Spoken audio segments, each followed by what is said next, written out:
risk and money management strategis. Jadi ini memang kita angkat untuk memberikan edukasi tentang strategi gimana caranya memanage ya risiko dan keuangan kita. Kita sambut aja langsung pembicara hari ini, Mr. Deki Fanslobi. Silakan Pak Deki.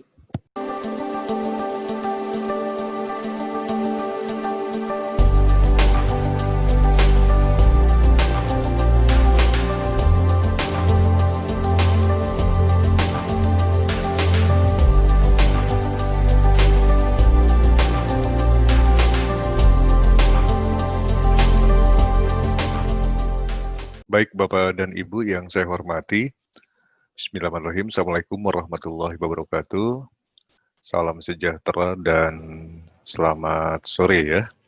Baik, pada kesempatan ini saya akan membahas tentang risk and money management strategi ya, di mana ini adalah merupakan suatu pondasi untuk mendapatkan kesuksesan pada saat kita melakukan trading. Kalau berbicara trading Bapak dan Ibu, yang jadi pertanyaan yang harus kita ketahui adalah tujuan. Jadi, apa tujuan Bapak dan Ibu untuk melakukan trading? Hal yang harus kita ketahui, yang pertama adalah bagaimana aturan mainnya, Pak, atau trading rules-nya ya. Karena ini akan sangat mempengaruhi kepada hasil transaksi Bapak dan Ibu ya. Lalu kemudian yang kedua adalah mana yang Bapak dan Ibu pilih? Untung besar atau untung konsisten? Karena ini adalah sesuatu yang berbeda ya. Untung besar itu bisa Bapak Ibu dapatkan, akan tetapi tidak bisa didapatkan secara konsisten. Berbeda dengan yang namanya konsisten, ini akan menghasilkan satu pendapatan yang sangat besar ya. Lalu kemudian sejauh mana Anda menghargai kepada uang Anda. Nah ini yang paling penting Bapak dan Ibu. Kalau berbicara menghargai, maka di sini kita harus memperketat ya daripada risk dan money manajemen kita. Bapak dan Ibu, kalau berbicara masalah transaksi, dari pengalaman pribadi, saya sudah mencoba berbagai macam indikator ya. Saya kumpulkan sampai 1.880 indikator, 1.332 trading system, bahkan sampai 1.305 robot expert advisor. Dan itu eksplorasi yang memakan waktu cukup lama ya, itu kurang lebih sekitar 52.560 jam ya. Ketika saya bertransaksi, awal saya trading, pada saat itu saya belum terlalu memahami apa itu risk dan money management gitu kan. Sesekali untung, sesekali rugi, sesekali untung, sesekali rugi. Akan tetapi saya merasa bahwa ternyata ini ada yang salah gitu kan. Trading saya tidak sesuai dengan harapan. Akhirnya saya pun berpikir, yang salah itu adalah indikatornya, Pak. Ya, akhirnya saya terjebak, saya hanya berfokus untuk mencari indikator-indikator yang menurut saya bagus gitu kan. Padahal semua indikator Bapak dan Ibu perlu diketahui itu pada dasarnya bagus ya.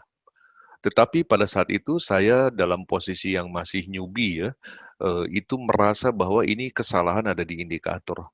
Dan ternyata semakin saya paham, ternyata jawaban saya keliru, Pak. Pendapat saya keliru bahwa yang membuat saya saat itu loss, saat itu rugi, ternyata bukan dari indikator. Dalam jenjang berikutnya, akhirnya saya mencoba untuk meramu yang namanya indikator ya. Artinya saya mencoba menggabungkan antara indikator yang satu dengan indikator yang lain, kemudian saya buat menjadi sebuah trading system gitu kan. Lagi-lagi Bapak dan Ibu, saya mengalami keuntungan, saya mengalami kerugian, keuntungan, kerugian, dan akhirnya saya menganggap bahwa ternyata yang membuat saya rugi adalah trading system, Pak. Trading system tidak bisa saya harapkan pada saat itu gitu kan. Namun demikian, semakin saya jauh mencoba untuk mempelajari apa itu trading, bagaimana itu trading gitu, Ternyata pendapat saya lagi-lagi keliru, Bapak dan Ibu. Ternyata bukan trading system yang membuat saya rugi. Ternyata yang membuat selama ini saya mengalami kerugian itu adalah dari mindset, Pak, dan psikologinya. Ya, mindset adalah cara pandang kita pada saat kita melakukan trading. Banyak Bapak dan Ibu, kita seringkali dihadapkan dengan satu pertanyaan ya di masyarakat, bahwa apakah trading itu sama dengan judi gitu kan, segala macam. Banyak orang yang belum memahami bagaimana itu mekanisme transaksi secara komprehensif, maka akhirnya membuat satu keputusan yang sangat berbeda dengan maksud tujuan daripada trading itu sendiri. Akhirnya mereka melakukan yang namanya trading secara asal ya, secara asal-asalan atau gambling gitu kan, karena secara mekanisme memang hanya dua, kalau tidak beli ya jual, kalau tidak jual ya beli gitu kan. Artinya mindset di sini yang sudah keliru. Lalu kemudian yang kedua masalah psikologi. Dengan kita tidak tahu apa itu trading rule dari broker, dengan tidak menghitung bagaimana perencanaan keuangan pada saat mau transaksi, maka ketika harga berlawanan arah dengan arah entry kita, goyang sedikit, kita langsung panik Bapak dan Ibu gitu kan. Artinya secara psikologi kita tidak terbantu. Berbeda kalau Bapak dan Ibu menghitung berapa resiko yang ditoleransi, bukan yang diinginkan ya Bapak dan Ibu, tetapi berapa yang ditoleransi. Maka Bapak dan Ibu tentu akan memiliki suatu hitungan dan kepercayaan diri pada saat trading. Karena apapun yang terjadi sudah berada dalam koridor perhitungan kita. Anda bayangkan apabila kita menjalankan suatu trading tanpa didasari dengan ilmunya dan juga tanpa adanya perhitungan. Tentu ini yang akan merusak daripada hasil transaksi itu sendiri. Ya, saya ingin mengajak Bapak dan Ibu untuk melihat inilah pertimbangan-pertimbangan pada saat kita akan menilai suatu aturan main ya, atau trading rules dari suatu broker. Yang harus Bapak dan Ibu ketahui adalah contract size. Oke, kalau saya membuka satu lot, itu dibutuhkan margin requirement berapa, itu harus diketahui ya Bapak dan Ibu. Lalu kemudian kalau saya bermain di mata uang, atau saya bermain di komoditi, itu berapa spread-nya? Apakah perusahaan itu ada swap-nya gitu kan? Just commission. Lalu kemudian, nah ini yang paling menarik Bapak dan Ibu, perhatikan open dan close market time ya, artinya pembukaan dan penutupan waktu pasar. Itu Bapak dan Ibu harus ketahui. Ada broker Bapak dan Ibu, itu pembukaannya adalah ketika Senin pagi dibuka pukul 5. Ada broker yang dibuka Senin pagi pukul 6 pagi. Ada juga yang bahkan buka jam 7 pagi. Bapak dan Ibu, ketika Anda masuk kepada suatu broker tanpa melihat kapan dia membuka di hari Senin, kapan terjadi pembukaan pasar di hari Senin, maka Bapak dan Ibu bisa bayangkan broker yang buka jam 5, itu tentu bentuk candle-nya akan berbeda dengan broker yang buka jam 6. Dan lebih-lebih akan jauh berbeda dengan candle-nya dengan broker yang buka jam 7. Maka perbedaan pembukaan jam pasar di suatu broker berbeda, tentu ini akan membuat bentuk candle pun berbeda. Ketika bentuk candle berbeda, maka analisa pun salah. Ketika analisa salah, hasilnya adalah rugi.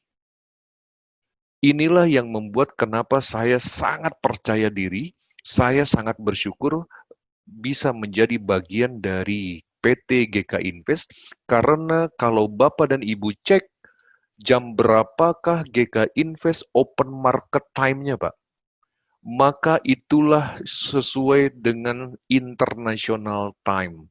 Jadi ketika Bapak Ibu bertransaksi di GK Invest, ini merupakan alamat yang tepat. Jadi hal-hal seperti ini harus Bapak Ibu perhatikan ya. Artinya kalau Bapak Ibu memperhatikan, ini berarti Bapak Ibu sedang menghargai uang Anda sendiri ya. Lalu kemudian perhatikan juga yang namanya leverage-nya. Berapa leverage di GK Invest ya, lalu margin requirement-nya. Ada rollover nggak gitu kan? Lalu kemudian awal dan akhir kontrak. Ah, ini biasanya untuk produk komoditi tertentu ya. Kemudian kalau terjadi lock margin itu requirement-nya berapa. Hal-hal seperti ini yang harus Bapak Ibu ketahui dan Bapak Ibu bisa tanyakan kepada orang yang mengundang Anda ya. Lalu kemudian kalau berbicara leverage Bapak dan Ibu ya, ini adalah rasio modal dengan margin deposit ya, yang dibutuhkan untuk membuka satu posisi. Jadi ketika Anda mau membuka posisi, itu dibutuhkan yang namanya uang jaminan ya. Sedangkan leverage itu adalah daya ungkitnya. Ada beberapa perhitungan dalam menentukan leverage ya, Bapak dan Ibu. Ini ada leverage 1:1, ada 1:100, ada 1:400, dan lain-lain. Khusus yang saya beri warna berbeda ya, warna putih ini adalah leverage yang berlaku di GK Invest ya. Jadi, Bapak dan Ibu diberikan pilihan yang begitu luar biasa oleh GK Invest, silahkan ya, Anda mau pilih leverage yang mana. Lalu kemudian, bagaimana perhitungannya? Leverage 1:1 itu adalah dana yang harus Bapak Ibu siapkan, 1 dibagi dengan 1 dikali 100% sama dengan 100%. Jadi Bapak dan Ibu bayangkan, ketika awal pertama kali ada trading, itu yang namanya contract size itu nilainya 100.000 US dollar.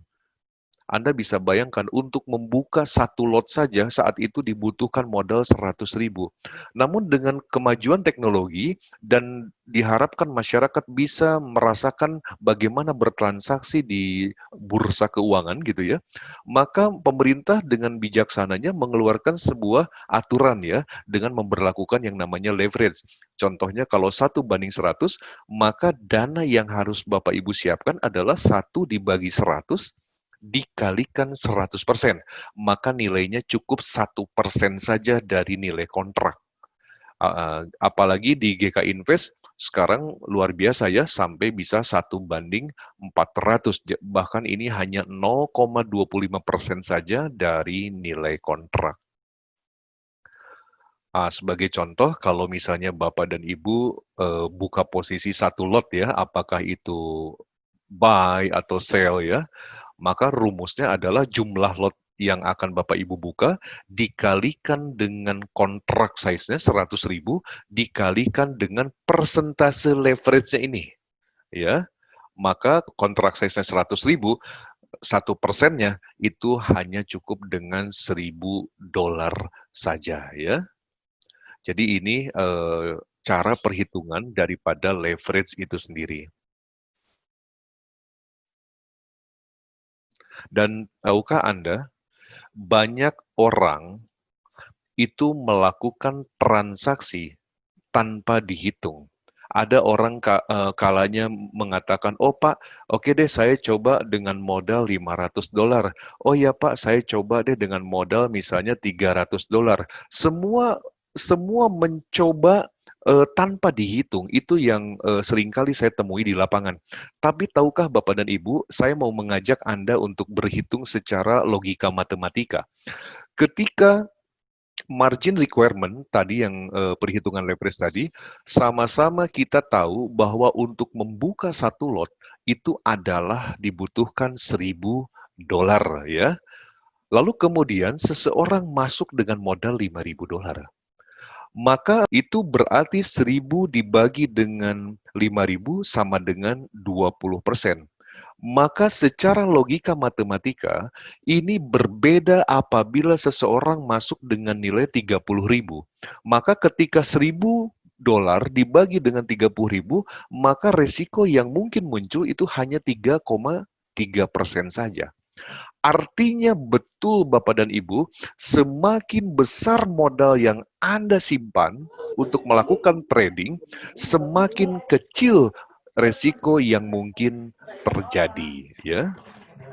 Lalu kemudian kalau Anda bertanya ya, Pak bagaimana modal saya tidak 5.000? Saya ada uang $500 misalnya. Maka kalau $500 berarti sekali entry bukan 1 lot, tapi juga 1/10 di bawahnya, berarti 0,1 lot. 0,1 lot berarti margin requirement-nya bukan 1.000, tetapi 100. Sama saja Bapak dan Ibu. Kalaupun 100 dibagi dengan 500, maka hasilnya juga 20%. Berbeda dengan yang kalau Anda masuk yang 3.000, bukan 30.000 misalnya, tapi 3.000. Anda entry dengan 0,1 lot, berarti 100. 100 Anda bagikan dengan 3.000, hasilnya juga 3,3%. Jadi Bapak dan Ibu, disinilah kita harus memahami, mengetahui berapa kira-kira potensi risiko yang akan terjadi dari modal yang Bapak Ibu masukkan. Jadi saya bisa tegaskan sekali lagi bahwa semakin besar modal yang Bapak Ibu investasikan, itu semakin kecil kemungkinan terjadinya sebuah risiko, ya. Baik, saya lanjutkan.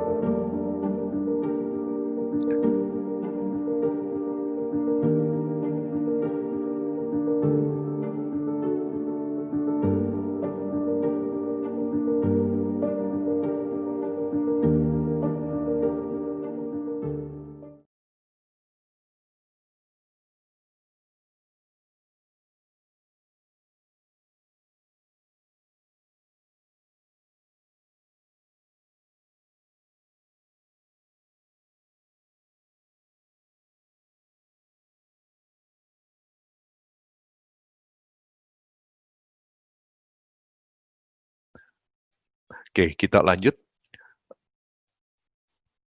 Bapak dan Ibu yang saya hormati, kalau berbicara masalah resiko, dalam industri trading ini ada 4, ya.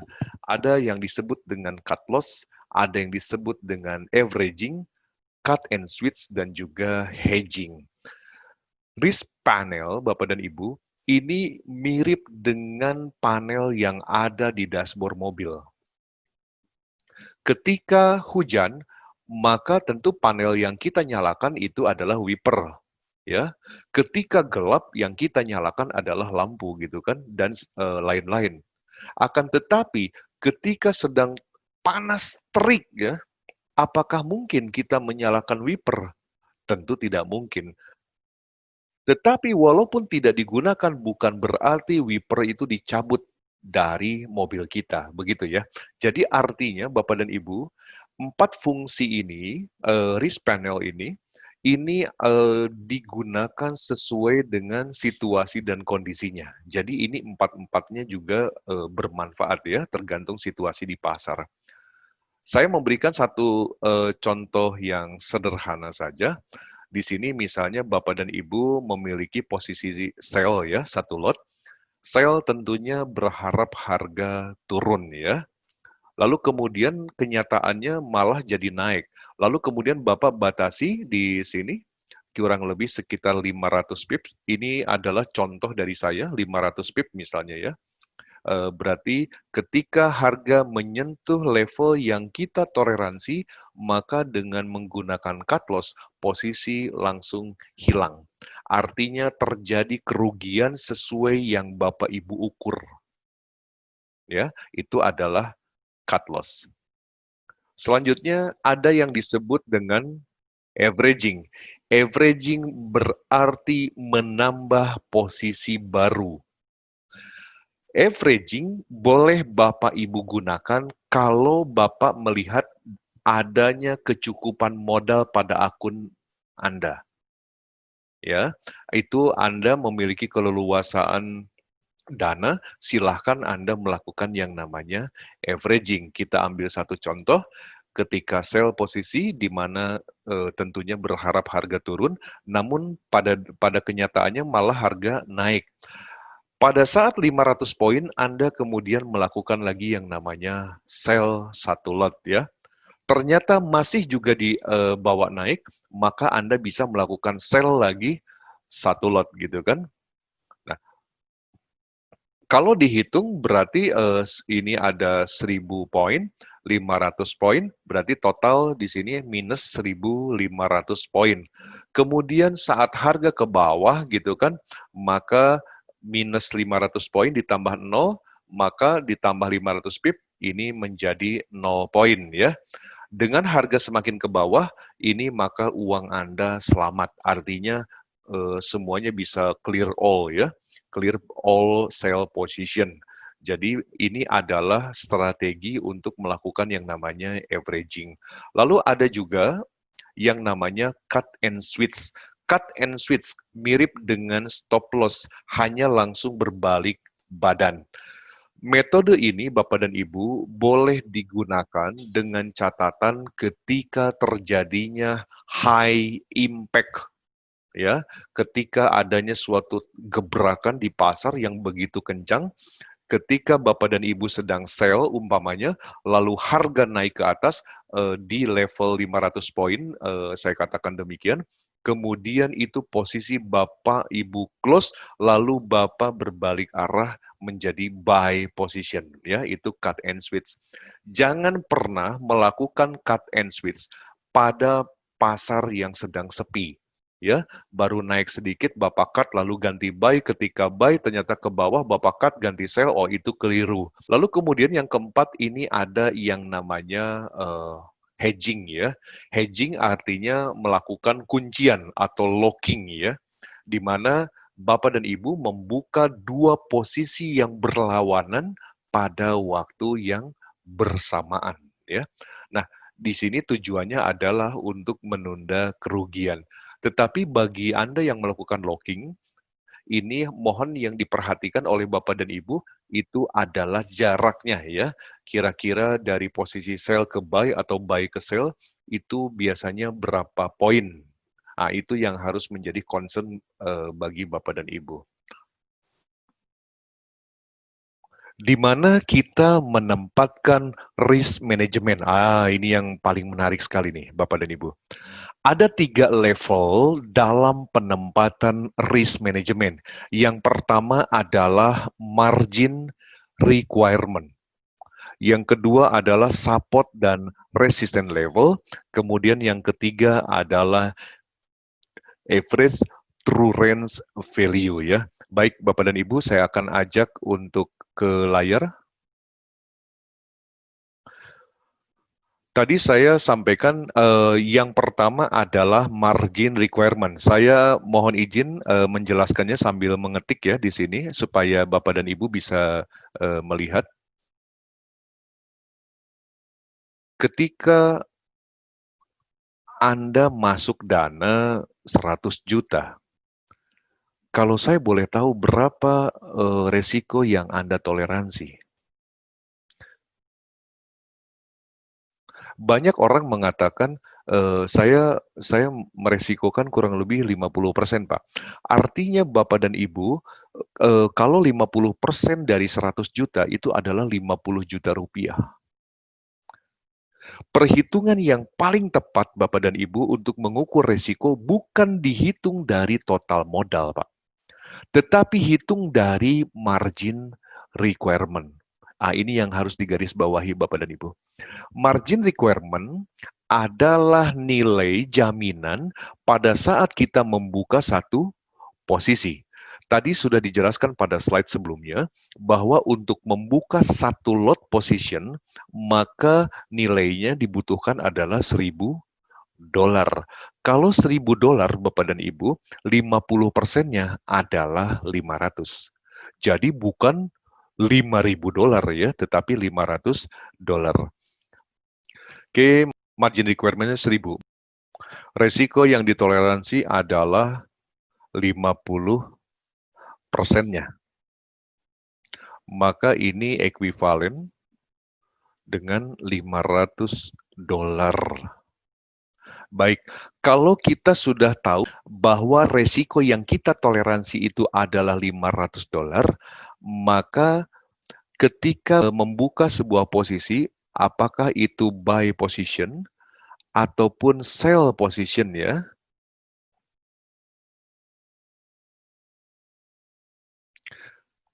maka tempatkan resikonya sesuai dengan yang kita toleransikan Bapak dan Ibu.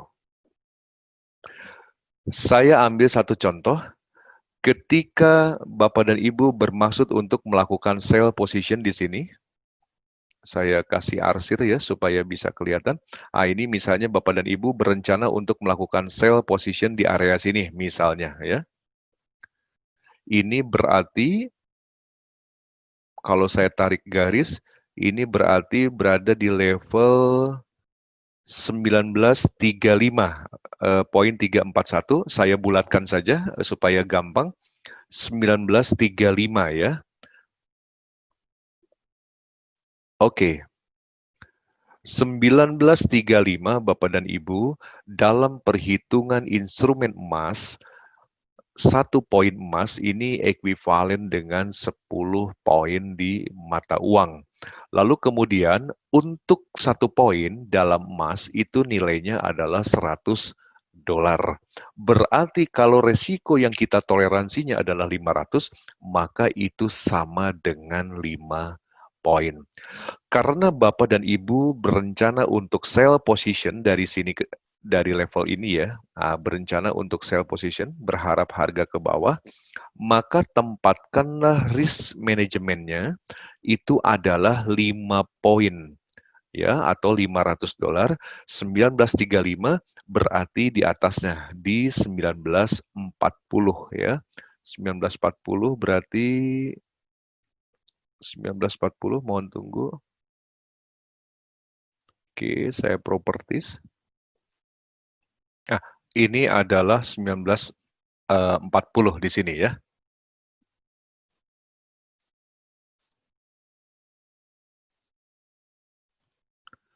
Jadi ini merupakan area yang Bapak Ibu toleransikan apabila terjadi yang namanya sebuah resiko ya. Jadi hitunglah resiko-resiko itu sesuai yang sudah Bapak Ibu hitung. Ketika sell position, lalu kemudian kita anggap saja terjadi kenaikan, ketika menyentuh level ini, maka Bapak dan Ibu bisa melakukan yang namanya cut loss. Ya. Namun demikian, seperti yang saya sampaikan tadi di awal, ketika ternyata harga berbalik arah atau tidak sesuai dengan arah entry kita, maka ketika harga beranjak ke atas dan Bapak dan Ibu memiliki kecukupan modal, silahkan untuk sell posisi di level yang sudah ditoleransi tadi. Jadi ada 2 posisi ya, seperti itu. Ini contoh yang kedua.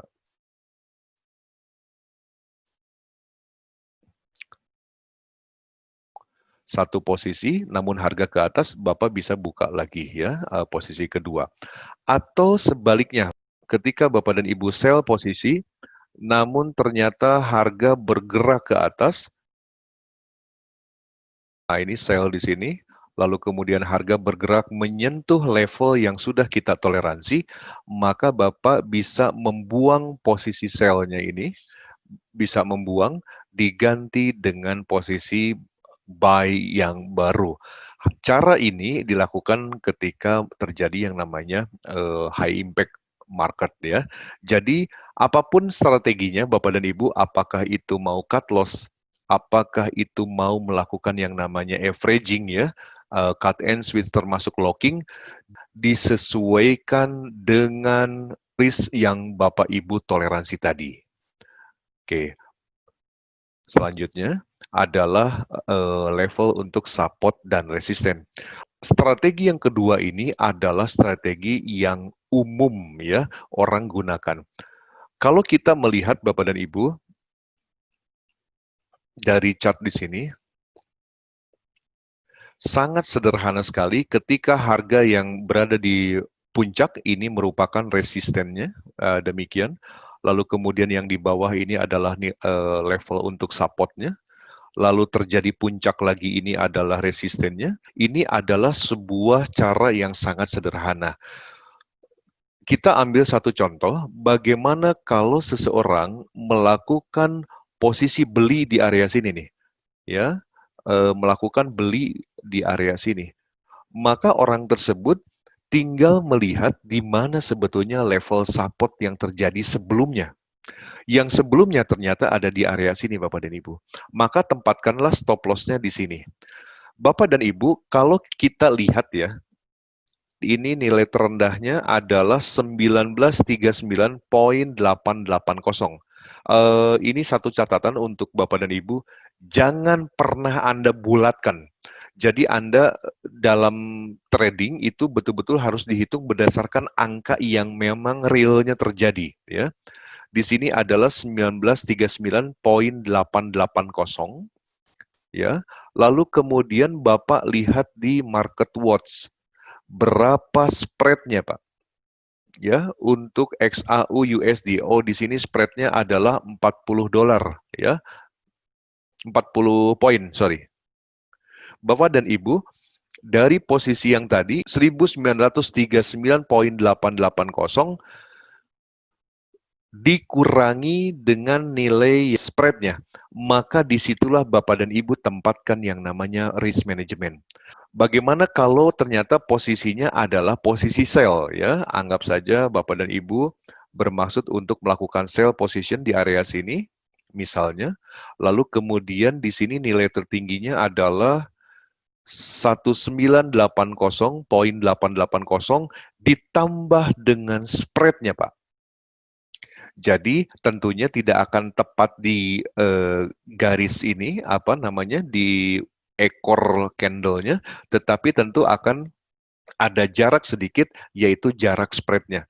Jadi strateginya untuk yang kedua, di mana nilai resistennya atau di mana nilai support-nya, lalu Bapak dan Ibu tinggal tambahkan dengan yang namanya spread, ya. Baik, untuk strategi yang ketiga, di mana kita menempatkan resiko, apakah itu cut loss, apakah itu averaging, cut and squeeze, dan juga locking, Bapak dan Ibu bisa menggunakan yang namanya ATR, ya. Dalam kolom indikator ini masuk dalam kelompok oscillator, itu adalah yang disebut dengan average true range, ya. Ini adalah sebuah indikator yang sangat jarang dan tidak pernah dibuka oleh trader pada umumnya, Bapak dan Ibu. Padahal secara hukum daripada indikator ATR ini, justru ini adalah satu-satunya indikator yang ada pada MetaTrader yang khusus untuk menghitung stop loss, untuk menghitung resiko. Dan ini jarang sekali orang melirik kepada indikator ini, ya. Umumnya orang biasanya melihat hanya moving average atau MACD di Bollinger lain-lain, ya. Tapi sangat sedikit sekali orang membahas untuk di average true range. Baik, akan saya coba klik, ya.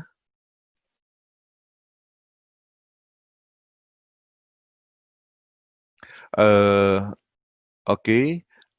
Periode asli dari MetaTrader-nya adalah 14, dan dimohon Bapak Ibu apabila bermaksud untuk menggunakan average to range untuk tidak mengubah parameternya.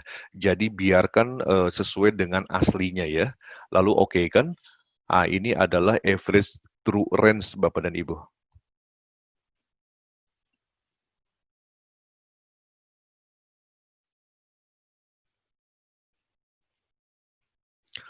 Kalau ditanya, Pak, apakah ketika di atas lalu sell, kalau saya misalnya melakukan sell di sini, tetapi kalau saya lihat pada grafik ternyata ini ke atas, oh berarti nanti saya keliru, Pak, katanya untuk bertransaksi. Bapak dan Ibu, jangan pernah menganggap average to range sama dengan stokastik atau sama dengan RSI. Ini berbeda. Yang menjadikan beda, Bapak dan Ibu, bahwa dalam penggunaan ATR kita tidak membutuhkan garisnya sama sekali, Pak. Yang kita butuhkan adalah parameternya, Pak.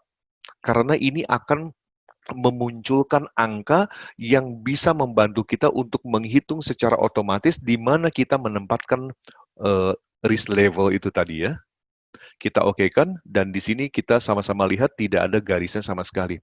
Tetapi kalau Bapak dan Ibu perhatikan, justru pada kolom ATR di sini menunjukkan suatu angka 17,949.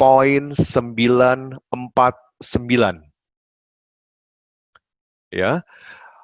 Perhatikan oleh Bapak dan Ibu angka yang berada di belakang koma saja.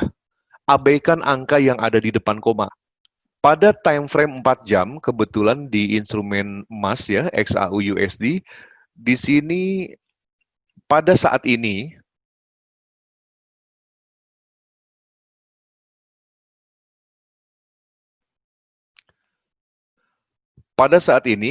apabila Anda melihat suatu sinyal terjadinya sebuah konfirmasi untuk buy position, ya, misalnya Anda menganggap bahwa di sini adalah terkonfirmasi untuk melakukan buy position, anggap demikian, di manakah letak risk levelnya? Mungkin Pak Teguh bisa bantu saya? Boleh, Pak. Atau itu untuk kalkulatornya barangkali, mohon ditunggu. Oke, sebentar. Oke, saya buka dari PC yang satunya saja. Oke, kalkulator siap. Siap, oke baik Pak Teguh.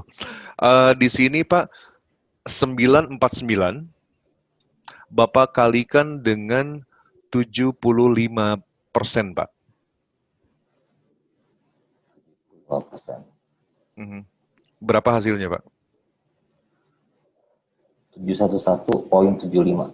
Oke, saya tulis dulu, mohon ditunggu. Sengaja ditulis supaya para partisipan melihat di layar. Nilainya adalah 711.75.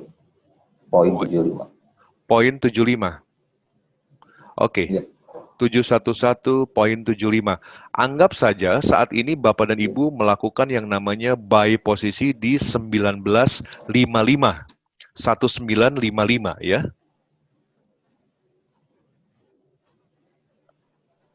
Maka 700 itu ekuivalen dengan 7 poin, betul ya?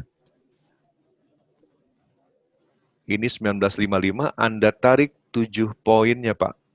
7 poin berarti berada di level sekitar di 1948. Ya, 7 poin itu ada di 1948. Berarti ada di area ini ya, Bapak dan Ibu.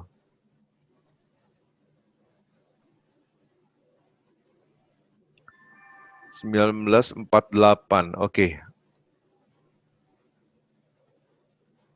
4800.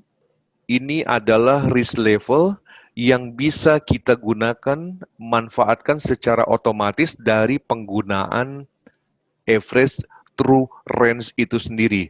Dan ajaibnya Bapak dan Ibu, ketika Anda menggunakan ini, jarang sekali risk level kita disentuh oleh harga. Ini luar biasanya dengan menggunakan average true range. Ada yang bertanya, bagaimana Pak kalau ternyata time frame-nya saya ganti, saya mau ganti menjadi time frame yang lebih besar, daily gitu kan, 169 ini akan berubah, 074 gitu kan, dalam 1 jam, lalu kemudian ini 156 dalam 30 menit, begitupun juga di market yang lain, ini berlaku untuk semua market ya. Jadi Bapak dan Ibu, dengan Anda menghargai uang Anda, maka tempatkan resiko seketat mungkin. Tetapi biarkanlah keuntungan kita berjalan sebanyak mungkin. Ya, seperti itu.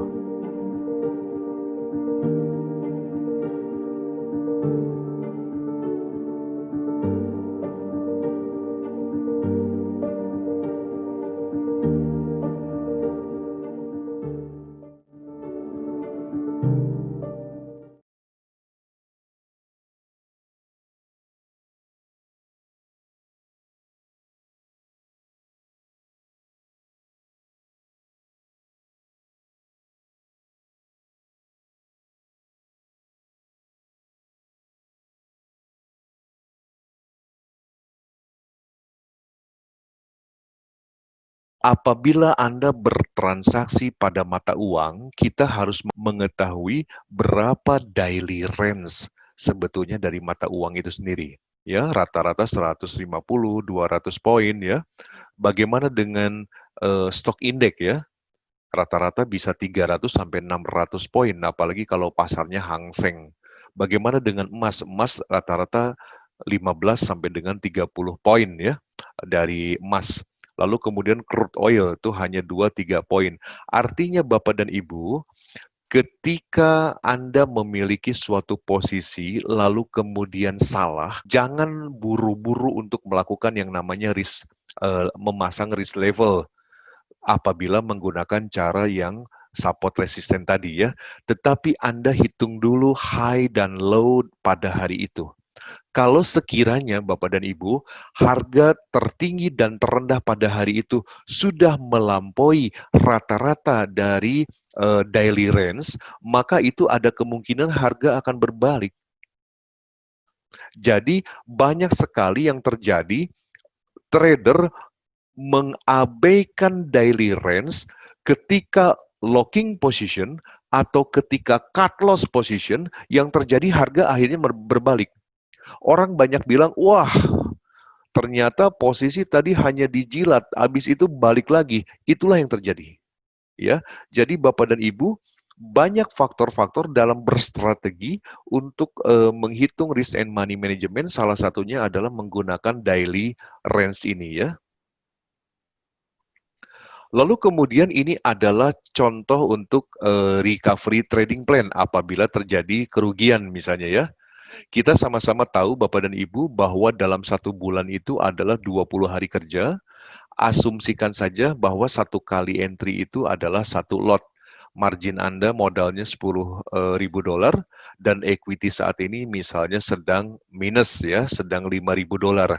Anda tinggal menghitung saja bahwa untuk kembali ke modal, Anda hitung kerugiannya, Anda bagi dengan 20 hari kerja, yaitu $250 per hari.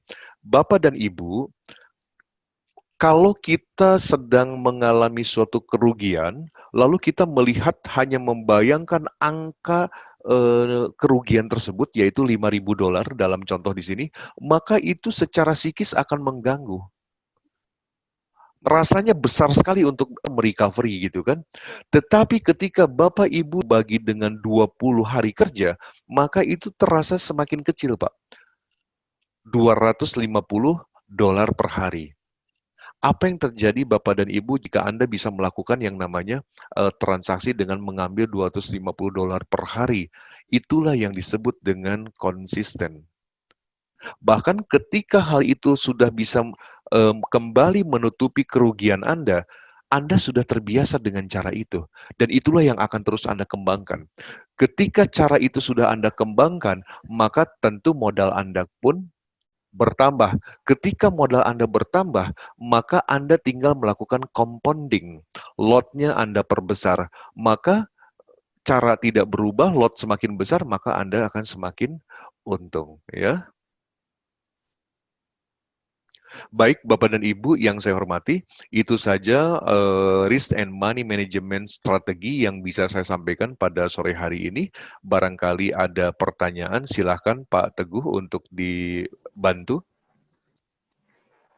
Oke, thank you Pak Deki ya, luar biasa ini penjelasannya untuk risk dan money management. Oke, buat para partisipan, bagi buat para partisipan yang mau bertanya, bisa langsung ya untuk bertanya lewat Zoom ini pada Pak Deki, atau bisa juga lewat chat ya, nanti kita akan membacakan. Oke, silahkan kalau ada yang mau bertanya tentang risk dan money management ini. Ada yang mau nanya Pak, ini ada dari Ican Arya. Oke, silakan Ican Arya, bisa di-unmute aja mikrofonnya. Dipersilakan. Atau mau diketik di chat juga boleh. Dan ini bagaimana cara membaca fundamental untuk pair Euro USD dan apa saja faktor yang penggeraknya.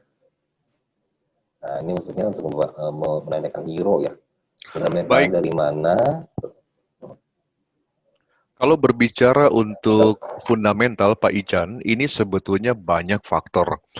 Jangan terkecoh karena banyak sekali trader itu misalnya ada berita yang namanya berita tentang pengangguran ya, unemployment claim gitu. Maka orang hanya terfokus berapa forecast-nya ya dibanding dengan previousnya. Nanti ditungguin actual-nya gitu kan. Jadi Pak Ican, untuk masalah fundamental itu sangat luas sekali ya, semua saling berkaitan.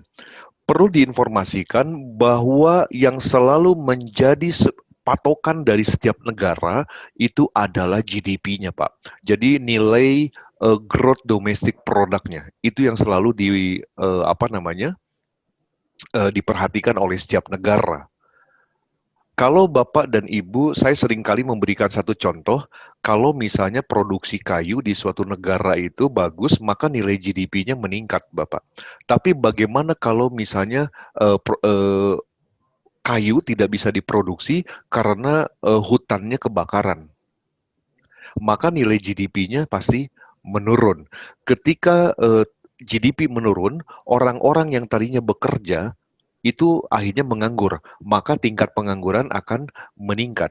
Kalau tingkat pengangguran meningkat, biasanya tingkat penjualan pun akan menurun ya. Kalau tingkat penjualan menurun, lalu daya beli masyarakat pun juga akan melemah. Kepada sektor perdagangan juga akan terjadi yang namanya kontraksi. Jadi ini semua kait-mengkait Pak Ican. Jadi jangan pernah Bapak dan Ibu melihat atau trading dengan fundamental hanya melihat nilai forecast dan previousnya saja. Tetapi harus dilihat secara komprehensif kaitannya ya, karena memang yang namanya fundamental itu ibarat sebuah sinetron berseri ya. Jadi yang ini selesai nanti ada sambungannya, lalu kemudian selesai ada sambungan berikutnya, dan itu yang harus kita pahami. Kurang lebih begitu Pak Ican ya. Oke, Pak Ican mungkin sudah kejawab ya. Jadi memang fundamental ini nggak bisa dari satu data ekonomi aja ya. Artinya kita harus memperhatikan data-data yang juga mendukung ya, faktor-faktornya itu. Ya, oke. Kalau tidak ada pertanyaan lagi, mungkin ditutup aja ya, mungkin Pak Diki. Baik, terima kasih Bapak dan Ibu atas partisipasi Anda ya bergabung dalam acara webinar pada sore hari ini. Pak Teguh dan juga rekan-rekan semua dan para partisipan, saya ucapkan terima kasih. Sukses untuk kita semua dan salam profit. Assalamualaikum warahmatullahi wabarakatuh. Waalaikumsalam warahmatullahi wabarakatuh. Terima kasih semuanya. Pak Adrian, Pak Agus, Ibu Nira, dan partisipan lainnya. Oke, saya tutup webinar hari ini.